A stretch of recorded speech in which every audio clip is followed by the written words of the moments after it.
Good morning and welcome to today's almost daily devotional. We are continuing to look at the idea of where is God in the midst of chaos. We talked Sunday about how when it comes to God and when it comes to the world and our lives, there's often no simple answers. The world is complex, it's difficult, it's challenging. There's too many layers to find a simple answer for questions. And so we have here Job, and Job has gone through all he has gone through, and he's yelled at God, and he's raged at God, and he's asked God questions, and God finally decides to answer. And this is what he says. The Lord answered Job from within the whirlwind. Prepare yourself like a man, I will interrogate you, and you will respond to me. Would you question my justice, deem me guilty so you can be innocent? Or do you have an arm like God? Can you thunder with a voice like him? Adorn yourself with splendor and majesty. Clothe yourself with honor and esteem. Unleash your raging anger. Look on all the proud and humble them. Look on all the proud and debase them. Trample the wicked in their place. Hide them together in the dust. Bind their faces in a hidden place. Then I, even I, will praise you, for your strong hand has delivered you. It's a strong rebuke from the Lord to Job. God is essentially saying that God has power to do things, and we do not. And we don't want that power. We really don't. We just want the right to complain. We don't want the responsibility of being God. We just want to be in charge. We just want to be able to ask questions and to demand answers from God. And God essentially is saying, okay, when you get to be God, you get to ask questions, which is a little frustrating.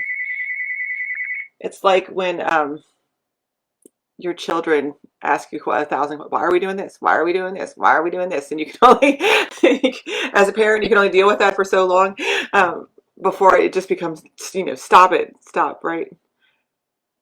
And what God is saying, what's interesting about this passage is from whence God speaks. God doesn't speak from on high. God speaks from within the whirlwind. And God essentially says, listen, I didn't create this mess. I didn't create this chaos. I didn't create this difficulty. I created the world good, and y'all messed it up. I created the world good, and you broke it. And so now things happen. The world is broken, and that's a result of the brokenness of creation and the brokenness of people. And so this is just the whirlwind is what we reap as a result of the brokenness of the world. And you can ask questions and you can rage at God, but we have to own up to the reality. This is just how the world works. And we can ask why God doesn't just plop down and intervene and make the world good again. But God says that that's not really the right question. The right question isn't why. The right question is where. God is in the whirlwind. God did not abandon Job at any point during this story. God is in the midst of the suffering. He's walking beside Job. And so when we see stories that break our heart, like I saw a story about a drive-by shooting in South Statesville that killed a little girl last night, a 9-year-old, and it broke my heart. And you can ask, well, why does God allow that? And that's a legitimate question. But the other question you ask is, where is God in the midst of that? And I guarantee you, God was holding her hand. God was holding her hand and holding her brother's hand, and God will continue to be with the family in the midst of the suffering. It may not satisfy our need to know why, but it does answer the question of where God is. God is with the suffering. God is with those who are suffering.